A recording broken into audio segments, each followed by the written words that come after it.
Fresh Morning.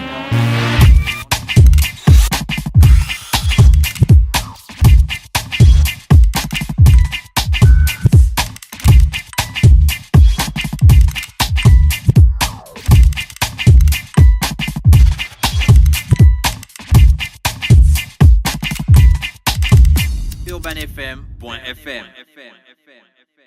Yo la famille, salut, ici Kels et Mr. Follow Me, le canton Gauzor. Je vous donne rendez-vous le samedi 20 janvier du côté de l'Institut français pour le Live by Urban. Ce sera feu, Massama, plein d'aller. Tu connais toi-même. Le Live by Urban est de retour. Urban FM et l'Institut français du Gabon présentent le samedi 20 janvier 2018 à partir de 19h30 le Live by Urban de la génération montante du hip-hop gabonais. Avec Donzer, chef de boudronnier, Crazy Design, on vit la nuit quand on va mourir. El Kenyo Mendez Qui m'a énervé, qui m'a énervé. et Kers. Follow me baby, Viens assister au Live by Urban pour un droit d'entrée de 5000 francs CFA. Infoline 06 04 85 31. Partenaires Télé Africa, Radio Ubuntu, Best TV, Africa Dream et Sicon Prod. Le Live by Urban ne te le fait pas raconter. Le réveil matinal le plus haut de la capitale sur la radio. La plus haute de la capitale. Sur les 104.5 Urban FM, la station urbaine, Mosley est avec nous ce matin. Mosley, on va parler de la Cour constitutionnelle. Oui, Voilà. nous allons parler de l'entrée solennelle de la Cour constitutionnelle qui a eu lieu hier au niveau du palais de cette institution qui est au bord de mer, donc au boulevard de l'Indépendance. Voilà, donc ce qu'il faut dire, c'est que c'est évidemment... En fait, il y a la rentrée judiciaire, le président part. Après, il y a la Cour constitutionnelle aussi. Il part aussi pour le Conseil national, le Conseil économique et social. Très souvent, c'est le Premier ministre. Hein. Ah, d'accord. Le Conseil économique et social, c'est souvent le Premier ministre. Mais en réalité, lors du mois des rentrées, du début d'année, de chaque session du Parlement ou encore des institutions constitutionnelles, le chef d'État ou un membre de l'exécutif doit prendre part au plus haut sommet pour pouvoir incarner l'autorité de l'État, en fait. D'accord, ok. Donc c'est des traditions. Et c'est à ce titre, encore que vous connaissez l'importance de la Cour constitutionnelle dans notre pays, donc le président de la République ne peut ne pas être là pour pouvoir plus ou moins parler de tout ce qui a, du moins écouter le discours de la présidente de la Cour constitutionnelle, parce que très souvent c'est le moment pour cette dernière ou bien des responsables de cette institution de pouvoir s'exprimer sur un certain nombre de questions liées non seulement au fonctionnement de leur institution mais à l'état de la République en général. Et surtout que tout le monde le sait, on a eu le projet de révision constitutionnelle qui a été adopté récemment par le Parlement et qui a vu un certain nombre de prérogatives, par exemple délestées à la Cour constitutionnelle. Donc, c'est-à-dire il y a, par exemple, des missions comme celle de charger des élections, du moins de la validation définitive, en ce qui concerne par exemple, pour vider le contentieux électoral au niveau des élections locales ou encore de l'élection départementale. L'élection départementale dans les élections locales, mais également les élections du Parlement en général. Les élections législatives, c'est ça que tu veux dire? Voilà. C'est le mot là que tu cherches? Non, mais le Parlement a deux chambres. Voilà, et on a aussi le Sénat. Ah, donc, d'accord. À ce moment-là, en cas de contentieux... Le Sénat, c'est dans les locales, non? Oui, c'est dans Quand on parle des deux chambres là, c'est la chambre haute et la chambre basse? Oui, le Sénat est la chambre haute et l'Assemblée nationale est la chambre basse. Donc le Sénat commande l'Assemblée nationale? En réalité... Est-ce qu'on va dire que le Sénat commande? Mais le Sénat ne peut pas commander l'Assemblée nationale. Les gars de l'Assemblée nationale sont élus au suffrage universel direct. C'est exactement ça. Mais le problème, c'est que au niveau du Sénat, le Sénat a quand même beaucoup plus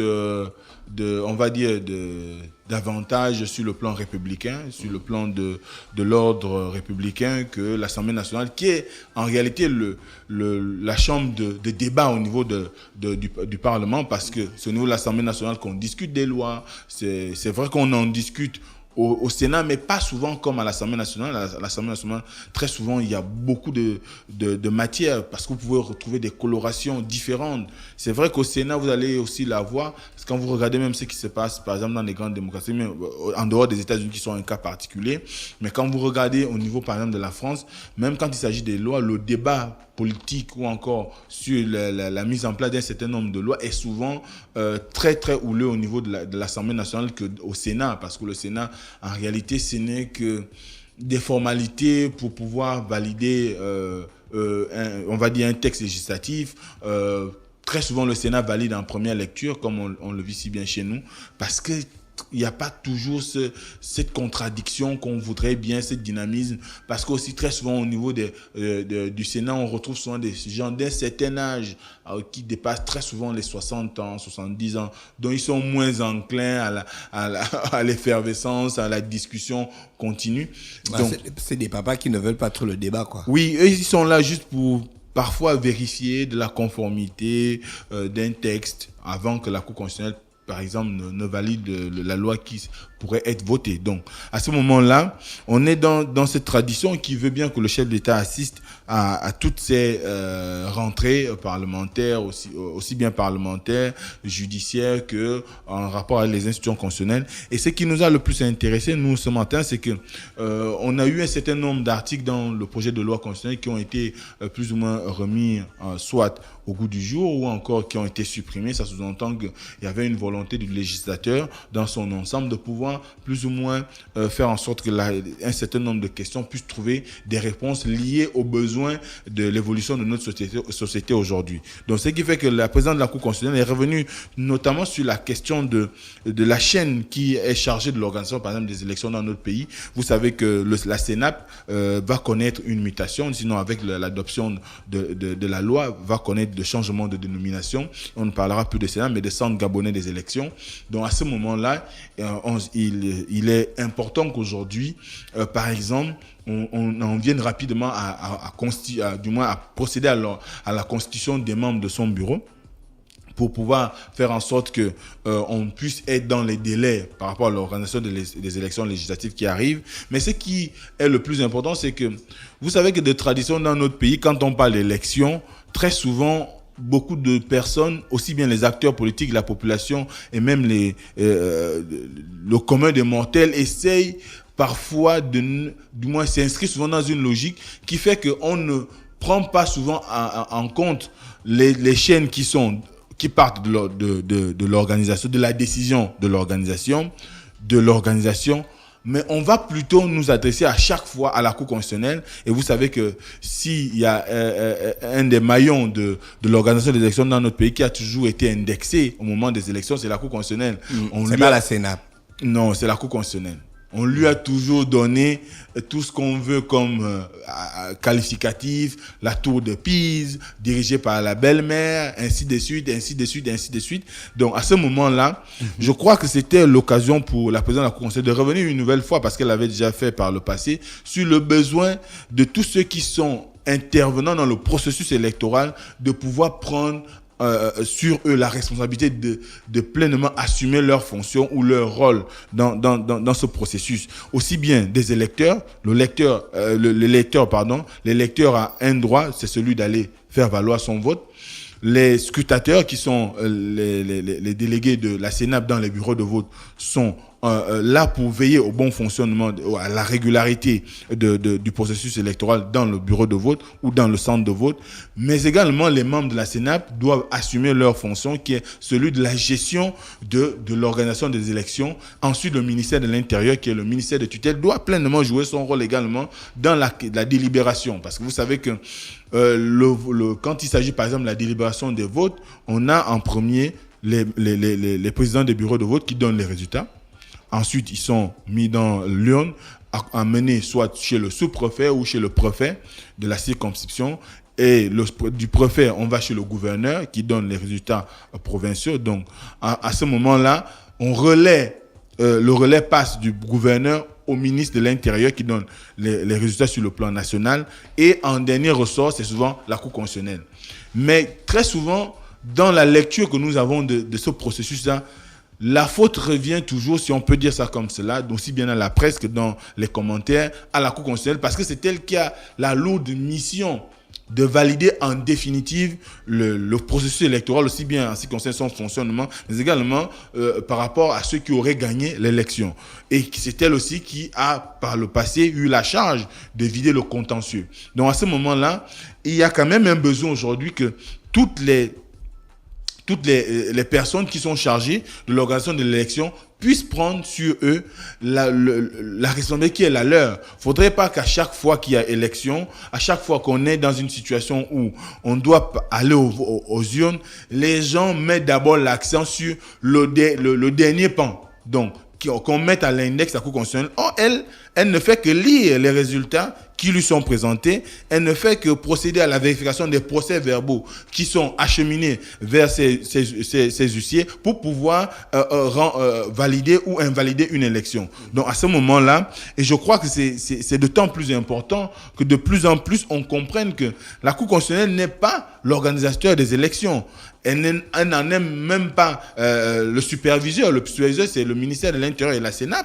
Mais elle est là à titre de judiciaire, juste pour valider et rendre conforme à la loi le processus électoral. Donc, il ne sert à rien qu'aujourd'hui, on puisse continuer à chaque fois soit à indexer les personnes qui sont chargées de cette lourde mission ou encore mettre à mal la réputation ou la renommée de l'institution en général. Or, aujourd'hui, il est clair que la Cour constitutionnelle n'a pas valeur à pouvoir aller décider de qui doit voter quoi dans un bureau de vote.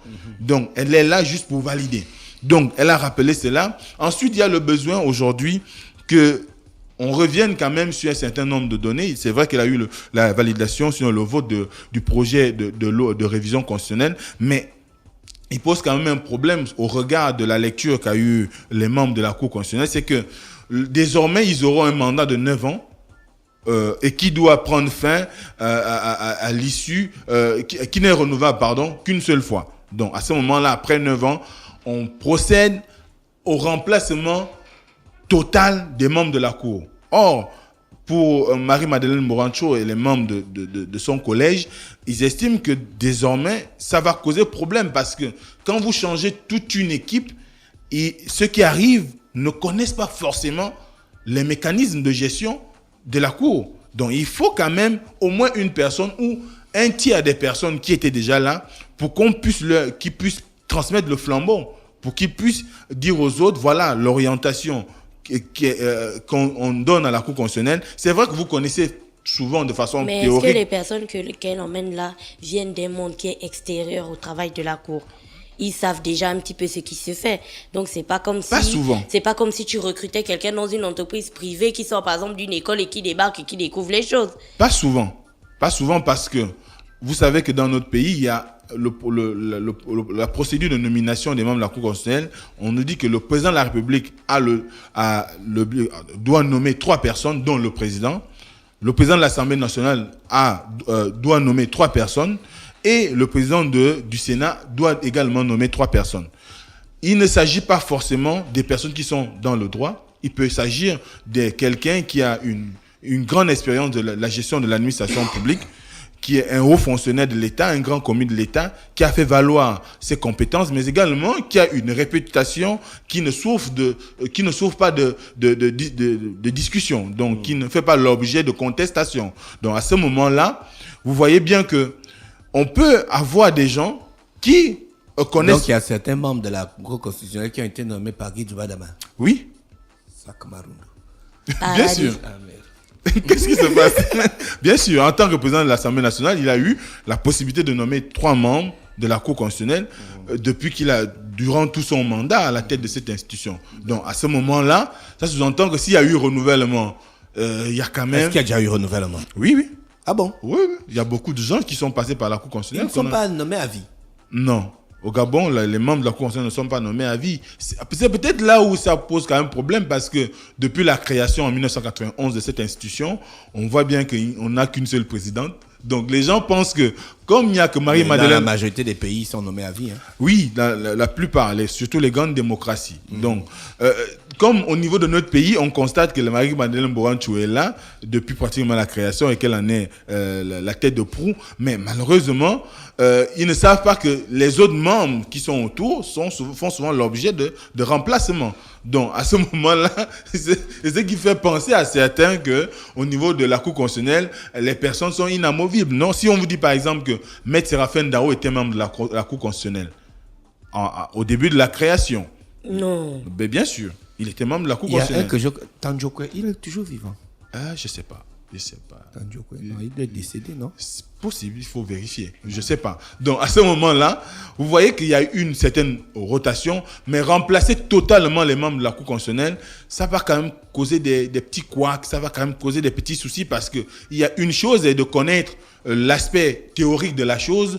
On peut avoir connaissance de la loi organique de la Cour, mais ne pas avoir suffisamment de connaissances sur le fonctionnement en ce qui concerne maintenant le quotidien. Parce qu'il faut gérer l'institution au quotidien. Et je crois que c'est dans ce souci de gestion au quotidien de l'appareil qu'est la Cour constitutionnelle que s'inscrit l'inquiétude des membres de la Cour et de Marie-Madeleine Boranchou pour pouvoir faire en sorte qu'on ne remplace pas totalement. C'est vrai que ce sont des choses peut-être, parce qu'après, il y a eu le vote du Parlement, et la loi va être transférée au niveau de la Cour constitutionnelle pour conformité avec l'examen de la conformité avec la Constitution. Donc à ce moment-là, peut-être qu'on pourrait avoir cette modification si les membres de la Constitution ont la possibilité de modifier. Je ne sais pas exactement ce qu'il en est. Donc à ce moment-là, elle a fait une proposition pour dire on peut ne pas remplacer tout le monde, mais on peut laisser quand même un tiers de l'ancienne équipe pour permettre à ceux qu'ils puissent transmettre les réalités du quotidien, de la gestion au quotidien de la Cour constitutionnelle aux autres membres qui arrivent, qui parfois n'ont pas eu la possibilité de diriger un certain nombre d'institutions en rapport avec les spécificités qui sont celles de la Cour constitutionnelle. Donc, c'était son premier souci. Ensuite, il faut aussi savoir que de plus en plus, on prépare l'élection législative et qu'en préparant l'élection législative, il faut qu'il y ait quand même une vulgarisation du processus électoral parce qu'il est souvent méconnu. Vous avez vu par exemple lors du contentieux électoral de 2016, on a eu des membres qui ont des éminences de l'opposition qui sont allés faire des recours et parfois sont sortis de là dubitatifs, sans savoir ce qui s'est passé réellement. Ça traduit une méconnaissance réelle des procédures pour pouvoir, par exemple, solliciter la Cour sur un contentieux. Parce que très souvent, les politiques dans notre pays sont dans la vacuité au même titre que les populations en ce qui concerne... Dans la vacuité. Sont très souvent dans la méconnaissance des procédures. Sont parfois dans la méconnaissance des procédures pour pouvoir décider d'un certain nombre d'actions à poser. Et c'est pourquoi on a vu, par exemple, le recours de Ndemezo avait purement et simplement été déclaré irrecevable parce que la procédure n'était pas... Voilà, n'était pas en rapport, du moins n'était pas en conformité avec ce qu'exige la loi. Donc à ce moment-là, il faut qu'on vulgarise évidemment le processus électoral, qu'on vulgarise les mécanismes de recours, qu'on vulgarise tout ce qui est en rapport avec l'élection, l'organisation de l'élection, les différents membres, que chacun prenne sur lui la possibilité de pouvoir assumer pleinement son rôle et ne pas à chaque fois essayer de renvoyer la balle à l'autre. Quand on arrive au niveau, par exemple, du bureau de vote, le président du bureau va vous dire non, c'est pas moi, allez voir le président du centre de vote, le président du centre, non, allez-y voir le préfet, non, allez voir le gouverneur, non, allez voir le ministre de l'Intérieur, non, allez-y voir la Cour constitutionnelle. Donc, à ce moment où la Sénap, donc à ce moment-là, on se retrouve dans une situation où chacun essaye un tout petit peu de se défiler de sa responsabilité. Or, il est nécessaire aujourd'hui que de plus en plus les populations aussi bien les populations qui sont les électeurs que celles qui ne participent pas au scrutin électoral, mais également les observateurs, aussi bien sur le plan national qu'international, puissent avoir une meilleure lecture de la procédure électorale dans notre pays. Ça permettrait à ce qu'on évite de finir en définitive par lyncher la Cour constitutionnelle, qui n'est qu'un organe de validation, pas un organe de gestion de l'élection. Donc, à ce moment-là, voilà pour ce qui est de cet aspect-là. Maintenant, ta question? Non, on va parler de ça un autre jour. D'accord. Merci, c'était Mosley ce matin sur les 185 Urban FM dans la rubrique politique. Mosley parlait donc de la cérémonie solennelle de la rentrée de la Cour constitutionnelle qui a vu la présence du président de la République, son Excellence Ali Bongo, chef de l'État. Voilà. Ali Bongo Ndimba. Ali Bongo Ndimba, chef de l'État. Chef suprême des armées. Chef du Conseil supérieur de la magistrature. Chef du chaos. Chef du chaos. Président du chaos. Président du chaos. Grande valeur devant l'éternel.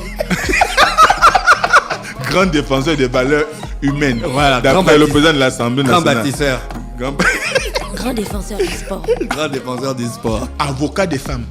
Avocat des femmes, oui, tout à fait. Grand défenseur de l'environnement. Le réveil matinal le plus haut de la capitale sur la radio. La plus haute de la capitale. Du lundi au vendredi, de 7h à 10h, reçoit 104,5 tonnes de musique dans le DAF Morning. Le Live by Urban est de retour. Urban FM et l'Institut français du Gabon présentent le samedi 20 janvier 2018 à partir de 19h30 le Live by Urban de la génération montante du hip-hop gabonais.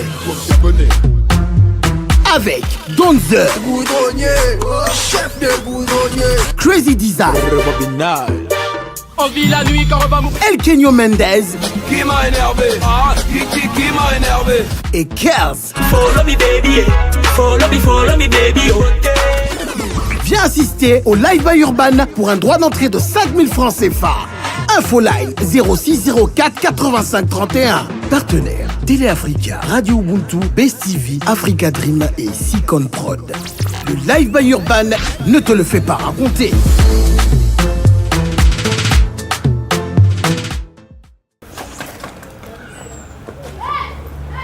C'est là. Et là. Salut la Patamilia. C'est le groupe Crazy Design Sekoussé. Yeah. On sera présent du côté du CCF. Ça va faire très mal. Hein? Pour le Live by Urban. Venez très nombreux. On va vous donner ça dans la pâte à moine. Patamilia. Venez voir ce qui va se passer. On va conquérir Montigny. Ciao. Urban FM. Découvrez et apprenez Urban FM. C'est la première radio urbaine au Gabon. Urban FM, c'est aussi une équipe de jeunes dynamiques à votre écoute pour vous satisfaire. La recherche d'une qualité de son parfaite, de nouvelles techniques de communication. Urban FM, c'est une nouvelle manière de voir et de faire de la radio. Grâce à Urban FM, vous n'écouterez plus la radio de la même façon. Entrez dans l'univers Urban FM 104.5, la station urbaine. 104.5. Urban FM. Urban FM. Stop Fresh Morning.